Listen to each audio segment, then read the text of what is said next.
the new Mitchells are a failure. Now this is like your dad coming up to you going, son, I'm not like mad, I'm just disappointed that you didn't score a goal in the under-7s football match. So yeah, any kids out there can relate to that, you know.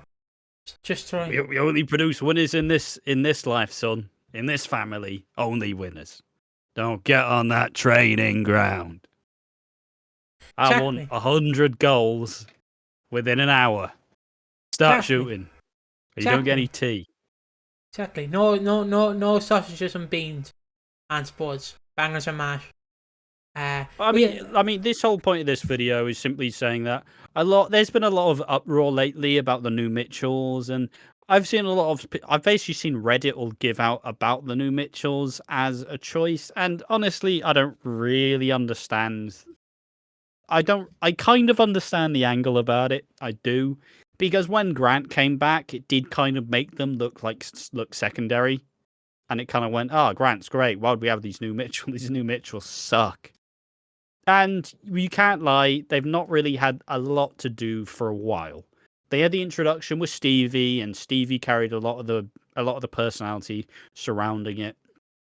And then gradually they went ahead, and he got with Sharon, did old Teddy. Harry got with Jack's daughter Penny. There we are. That's the name. Barney had his friendship with Ivani. They had a decent chunk of stuff to do, and he did get tossed over the bridge by his feet.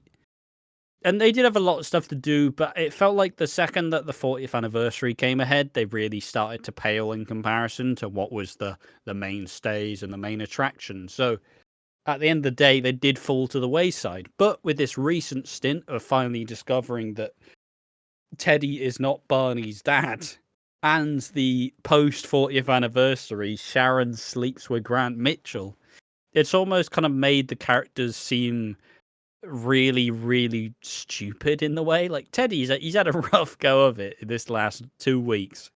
His partner's cheated on him with Grant Mitchell, a man who he's never gonna compete with. And the kid who he's raised for like 16, I don't know how old Barney is, but the kid he's raised for years, ever since Barney was born, isn't his. So he does just look like a spare part. And even then, it felt like the new Mitchell as a family was kind of made and broken by Nicola, because Nicola immediately took all of the shine, like, from the rest of them, because Nicola is money. She is box office already. She probably, to me, has the most potential to become a leading character on the show, rather than any of the other new Mitchells. And in that sense, I can kind of understand why people are a little bit out on the characters.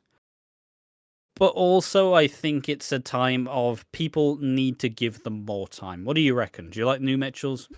See, I'm a big fan of the new Mitchells. Like because the thing is, you can compare things to the past, but it doesn't really work. It's like comparing footballers from like 1950 to like 2025. It's like in 1950, the game's completely different now. Yeah, in like 1915, like they would go out there and a lad would break their leg and they'll just get a cigarette and smoke and be fine the next day. Yep.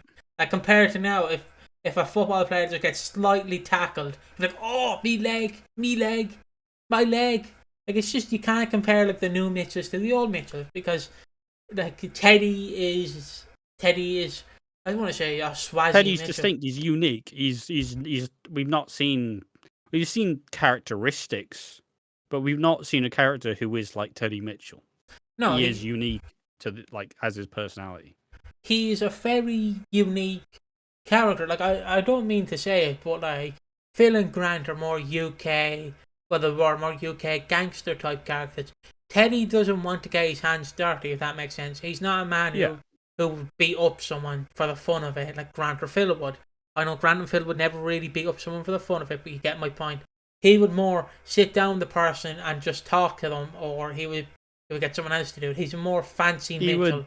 He would pat you on the back, but also put a knife in there at the same time. You know, he's a bit more devious rather than outright, like, evil. It's probably not the best word for it, but still.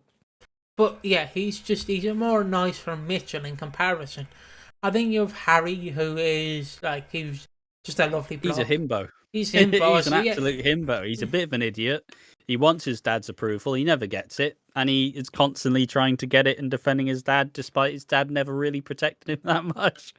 He gets around. He's always on the horn.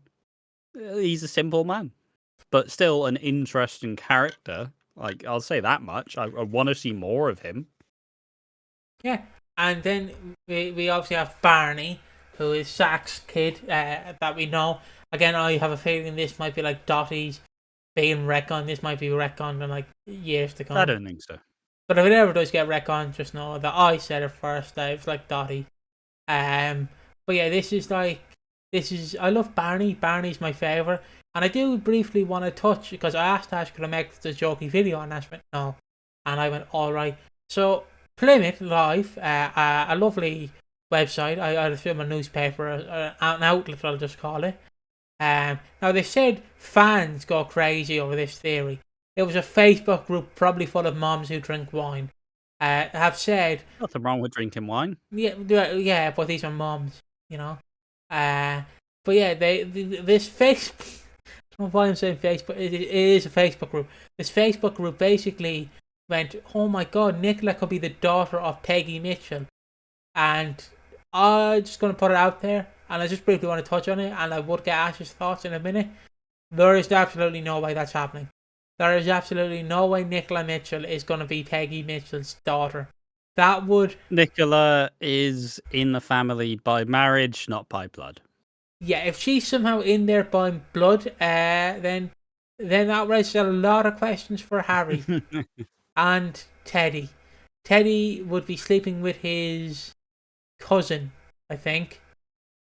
So just briefly wanted to put that out there. That's not happening.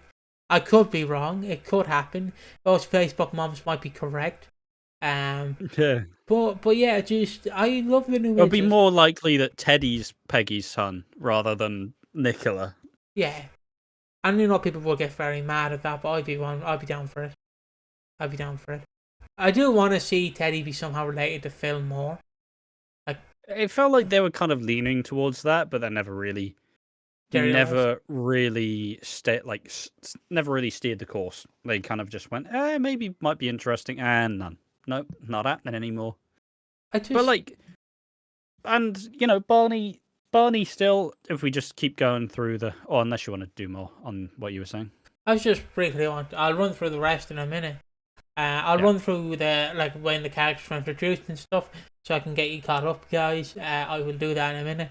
But just on that, like, I do feel like, because I do really want Teddy to be the brother of Phil and Grant. I like somehow I like just maybe that what's his name, Eric had an affair or something. But like with like just it was with Billy's mom, like maybe that's why, and that's why he's related. Yeah, like to we Billy. don't actually know who Billy's mom is. No. Well, no, we don't know who Teddy. I don't know. There was some extra stuff that we'd never found out. That it was always teased. It was always teased as to who Teddy's mom actually was. It was seemingly someone we may have known, but they never explicitly said it. So that's why it felt like at times Phil was like, oh, Teddy would be like, you know, we share more than just blood. Huh? Surprised eyebrow? Question mark. But I'll briefly run through her introduction up till now, if you do not mind, Ash, just to catch people up. You alright with that? Yeah, go ahead. Yeah. So they were introduced in June 2024 after Stevie Mitchell came to the square to meet Billy. He previously been to the square because he was at Ansel's funeral. And Phil just went, stay away, mate. And Stevie went, okay, well. And then he came back in May and he exposed the fake pregnancy for, what's her name? The sex worker that Shay slept with when he was depressed and was thinking of Lola. I know the actress's name. I don't remember who the fuck she was called. Yeah, we'll just call her that. Oh, Jazzy Phoenix. I don't remember. Nadine. There we go. Nadine. Yeah, thank you. And Stevie came in, and Lily, or not Lily, Pollux, I keep forgetting her name. What is the child? Lexi. Lexi went to Stevie. Look, lad, can you help me here? And he did. He exposed the fact that Nadine was faking the pregnancy, and then Stevie also stole Phil's car, gave it to Mo, who sold it to Fat Elvis, or Fat Elvis sold it to someone, and he left money there for Billy. And now continuing on, Teddy got a bit worried about Stevie, why he's in hospital and all that, and they arrived. They arrived to see Stevie, and then we don't really hear much. They just have an argument with like Billy, because it's like, who are you, Billy? You're no one. And then like, Stevie's like, well, you are, you're brothers. And that's pretty much where they go. They become brothers. And then he has a rivalry with Phil. And the rivalry with Phil is somewhat like... oversharing. It's not really oversharing yet, because they kind of have a rivalry over the head of the table. Because Phil was always the head of the table, where like he'd be like, Billy, sit down, eat your greens, eat your vegetables, and say fuck all to me, you prick. So say nothing, you are nothing to me, you're a shit beneath my shoe. Look, let's be honest, that's all Phil really treated Billy like. Let's be real here. Like, if you think that's wrong, let me know, but that's how I viewed it. And then Teddy came in and went, Billy, you're the man, Billy. No one can stop you, Billy. You're the man. And Billy went, I am the man. And he would stand up to Phil and be like, I don't like the way you're treating me, Phil. I hate the way you're treating me. And then they would have a lovely meal at Walford East. And this is where one of Ash's favourite lines happens, where Teddy quotes The Art of War. And then such a good line. Harry then gets a job with Phil at the autos. He fails at first because he sells some illegal cars, and Phil finds out, and it's like, I do not want to be involved in this. And Harry's like, give me a second chance. And Phil's like, all right. And then he teams up with Penny to try and bring down Jack, does Harry, and that doesn't really work, because it's like, I don't want to be part of this, Penny. And Penny went, all right. And then they kind of blackmailed Jack, and it didn't really go anywhere, and then it just fell off. And now we get to Teddy and Sharon. For the past few months, Teddy has been, I wouldn't say laying pipe. He's been bringing her out on lovely meals. He's been fine dining Sharon. He's been just bringing her around the world. And Phil, who's struggling, really wants Sharon by his side. And obviously, Teddy, he's not rubbing it in necessarily. He's unironically rubbing it in. The fact that he is, like, he doesn't know he's doing it, but he is. He is smitten, but he is kind of rubbing it in his face. But not that Phil should really care, because they've been split up for years. But Phil still can't hack it. Yeah, and then Phil just really gets mad at that. Sharon talks to like Phil on the 40th week, and Phil goes to hospital. But also, my favourite thing is when Sharon is trapped inside the Queen Vic under the stairs, and she sees Angie Watts. Jesus Christ, motorbike. And she sees Angie Watts. Grant runs in, and I love this, because Grant, like, I can be your hero, baby, plays as he, like, just Superman rips his jacket off, just, I'm coming in, saves her, runs out, and Teddy's just sat there. My boy got glass in him. Smell my fucking fingers, Teddy. How does that feel? I saved your missus. Then Teddy just like, cheers, mate. Cheers. I'm Teddy. Sorry, I have to say, I just love this bit where he saves Sharon, and in the following week, he fucking shags her. It's my favourite bit, because imagine being a useless boyfriend to that extent, where you couldn't save your missus, and then unknowingly to you, she sleeps with the man who saved her, who is much better than you, and much more superior than you in life. So yeah, that's what happens to Teddy. And also, Teddy on the 40th didn't really do much. He just kind of went, Barney got glass stuck in him, and he took paramedics in to see Barney Barney, and clearly like they Yes. should be seeing like people who are actually stuck in the fire. Like I know he got glass Yeah. in him, but he's like my boy, and it's like shut up. But yeah, that's what they've mostly been doing. They've been getting the spotlight more recently, as they were the last kind of family introduced by Glenshaw. And you want to give them screen time on the way out because the next producer might not. And Yeah. just that's their entire history. And are they useless? No. Teddy is technically useless. He's useless in a funny way. It's like it'll never not be funny. The fact of like your girlfriend gets His shit dress sense. Right, I just want to briefly mention this. I love how every comment we get for Teddy is like, take that fucking jumper off, sunshine. Take that jumper off your neck. It's like how teachers get when you walk in a class with a hat. Take that fucking jumper off, you bastard. Do you want to show any respect? Do you want to wear it over your fucking shoulders or take it off? Take that jumper off. What am I, a bloody... It's too cold in here. I need to pay for more heating. Take that bloody jumper off. Like I'd be like, it's 1 a.m, and then I get a comment, and it's like, take that jumper off, Teddy. Not even in like a sexy way. Not even in a sexy way. It's just stop wrapping it over your shoulders. I personally like he wraps it over his shoulders. I don't know why. I like it because he looks like a prick and it's great. But like, and just to wrap back round to this point though, I don't think the new Mitchells are a failure. I don't. I think they're an interesting family. I think there's a lot of really good.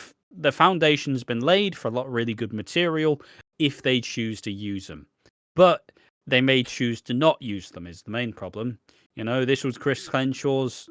It wasn't really his baby because the Knights were his baby, but like it was his second big family and it was pretty important. So like you'd like to imagine he had a lot more in mind with them. It's just time-wise he did kind of fall out of the main attraction. Like they weren't big enough to be really that involved in the 40th anniversary. So, but with that like being said though, I do generally believe that they are an interesting family. Nicola, to me, as I've said in multiple other videos, Nicola is the leading lady to me. She has the potential to become a great, and I'll make that bold prediction early. She is really exciting. She is the more, she's even proven she's doing the bit of crime stuff. Like, hey, that's what people want with the Mitchells. They want that bit of crime. Is Nicola the boss? Nicola's the head honcho. Delicious, fantastic. And she has really kind of showed them all up because she's just really, really good. The one-liners, she even puts on the accent. She doesn't sound like that in real life. Like, when they put on an accent, it's gold. It's incredible. Except Vicky Fowler back in the day. But point being, I don't know why. I think it's just because they've had a lot of screen time in the wake of the 40th, and it didn't really leave them in much of a glowing light, which is why people are kind of overly hating them. But then again, the EastEnders fandom generally needs a villain of the month, and the villain of the month is the new Mitchells. Like, at the end of the day, I don't really think they've done much wrong. I really do like them, and I want to see more of them. But I do agree that they've kind of been on their Todd for a bit too long now. So it was about damn time that they actually started to utilize them rather than just having them fill the space. See, yeah, I do agree with that. I forgot to run through what Nicola did from an introduction. She kind of did nothing really. She just bought Peggy's from Phil and just plot with Phil, and that was merely it. But like, if I remember correctly, isn't she sleeping in the basement of that house? Yeah, she's in the cellar. That's horrific. That is horrific. But like, because I know we make this joke a lot that Teddy's a cook. A cook. And I know I'm saying it as C-O-K and Ash says it correctly, but like, your ex is sleeping in your house, in the cellar. Like, come on, mate. Come on. Yeah, like she didn't seem to have the money before, but she does now. Yeah, hello, darling. I'm so sorry you're sleeping in the cellar. Do you want my bed? Just come on, Teddy. Grow a sec. But I love that. in like I look because I always compare it to like if I enjoy it, I always compare it to doing the channel, like because I love the fact now that our new running joke on the Watching Walford podcast and on the channel is that Teddy is a cook, where he watches people have sex in front of him, like with his girlfriend, and like he doesn't have his kids aren't his, and like the fact that like he's just and he's not a fool. He's just he doesn't know how to handle himself really. I just like that. It makes me happy covering the show when I have something that I can laugh at. Because he does make me laugh sometimes. Cause he's so innocent, but he doesn't know the world around him is burning. It's like that one. It's Yeah. like, the only way I can describe it is like that one person who lives in America and it's like the world is fine, and it's like it looks out the window, the world is on fire, and it's like, yeah, the world is fine. Like he's just that idiot. He's just happy to be there, but does not know the world around him is falling apart. And I love him for it. And yeah, I don't have much more to say. I think we end it there. Do you have any more to say? Do you want him to take off? I that mean, jumper? just to generally, I think at the end, just to dissuade from the last bit you say being Teddy being a cuck, which you dwelled on for about 4 minutes too long. But regardless, we all have fun. It's just a thing. I don't think the new Mitchells are a failure. I think they are they're being overhated right now. And I think people will be eating their words. But it's just a general thing. A lot of families take a while to get going. Like, you just have to give it time. You can't judge a family on the first 3 months because ultimately they need to bed in and they need to be made a part of the cast and they need to feel comfortable on the show. And like the Knights, yeah, sure, people didn't like the Knights for a while, and then a year in, they're suddenly getting all the storylines, and now suddenly, I bloody hate the Knights. It's just the Night Show, isn't it? Just people need a villain of the month, and the villain of the month are the new Mitchells. I don't think they're a failure. I know that the title says otherwise, but don't hate the player, hate the game. Welcome to YouTube. And yeah, what do you think about them? Do you like them? Do you not? Tell us in the comment section down below. Thank you for watching Walford. See you next time. Bye-bye.